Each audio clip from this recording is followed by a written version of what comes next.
پھر ساتھ ہی اس نے ایک چٹکی کاٹی اور کہتا ہے کہ جی یہ کہتا ہے جی اذان سے مسلمانوں کو تکلیف ہوتی ہے تو یہ تو اسلام کا غدار ہے.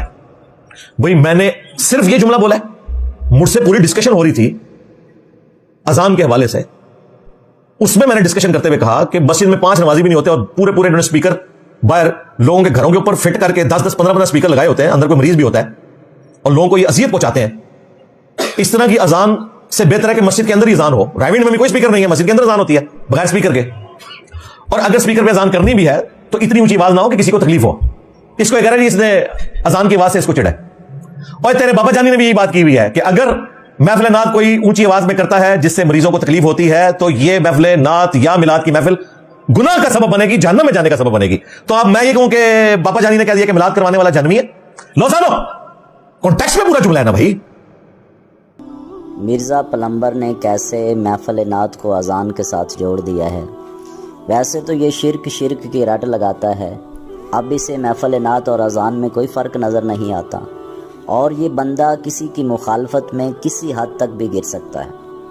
مولانا الیاس عطار قادری صاحب کی مخالفت کرتا ہے, وہ کہاں تم کہاں. انہوں نے پوری دنیا میں اسلام پھیلایا ہے, لوگوں کو اسلام کا پیکر بنا دیا ہے, اور آپ نے کیا کیا ہے؟ چند بچوں کو اپنے پیچھے لگایا, ان کو ماں باپ کی نافرمانی سکھائی, ٹیچرز کی نافرمانی سکھائی, بزرگوں کی نافرمانی سکھائی. آپ لوگوں کے بچوں کی رگوں میں زہر بھر رہے ہیں بے ادبی کا.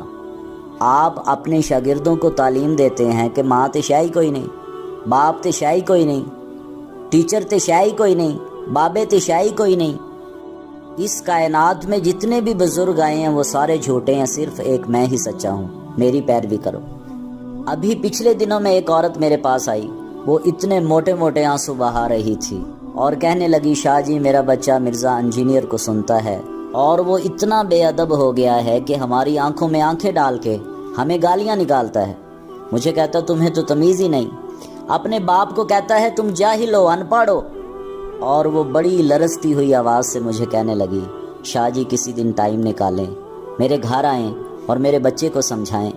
میں تو وہ 2 سال والے پہلے بچے کو جانتا تھا جس کے اندر ادب تھا, بات کرنے کی تمیز تھی. مجھے نہیں پتا تھا کہ وہ اس حد تک گر چکا ہے. میں اسے سمجھانے کے لیے گیا تو وہ الٹا ماں کو گالیاں نکالنے لگا, باپ کو برا بھلا کہنے لگا. وہ میرے سامنے ماں باپ کو کہہ رہا تھا تم لوگ جاہل ہو, تمہیں کسی بات کا پتہ نہیں. اور اس کی ماں رو رہی تھی, اس کے باپ کا جھکا ہوا سر دیکھ کے مجھے شرم آ گئی. اور وہ بے بس اور بیچارہ باپ ہاتھ اٹھا کے یہ دعا کر رہا تھا کہ یا اللہ میرے بچے کو اٹھا لے, ایسی اولاد سے ہم بے اولاد ہی بہتر ہیں. ابھی تو وہ میرا لحاظ کر رہا تھا, میرے گھر آنے کے بعد اس نے اپنے ماں باپ سے کیا کیا ہوگا. آپ نوجوان نسل کی رگوں میں زہر بھر رہے ہیں. آپ منبر رسول صلی اللہ تعالی علیہ وسلم پہ بیٹھ کے بچوں کو یہ درس دیتے ہیں معاذ اللہ کہ تمہیں ماں باپ نے اپنے مزے کے لیے پیدا کیا ہے. لا حول ولا قوت الا باللہ. میری مجبوری تھی, میں نے آپ کی یہ بات دہرائی.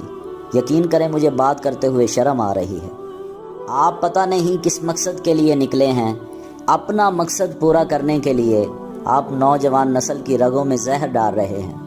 جوانی میں انسان کے پھسلتے ہوئے پتہ نہیں چلتا. چند نوجوان لوگ آپ کی باتوں میں آ گئے, لیکن آنے والا وقت بتائے گا کہ آپ نے اس معاشرے کے ساتھ کیا کیا ہے.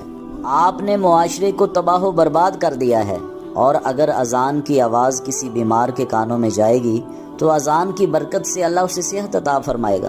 اور ویسے بھی آپ کا مسجد سے کیا کام, آپ نے تو اپنی اکیڈمی سے باہر ہی نہیں آنا. یا حق یا حق یا حق یا حق یا حق یا حق یا حق یا حق یا حق یا حق یا حق یا حق ya hak ya hak rapte zikir var, bu trackte ilim var, beslenir iman.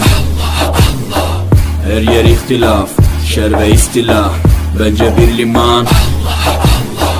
Gerçekte kitapta yazılı bu Kur'an. Dur bak burada Flow Mus'ab anlatır hak kitap, yalan ve hakikat, cabası tarikat. Sana yobaz derler, böyle olmaz derler.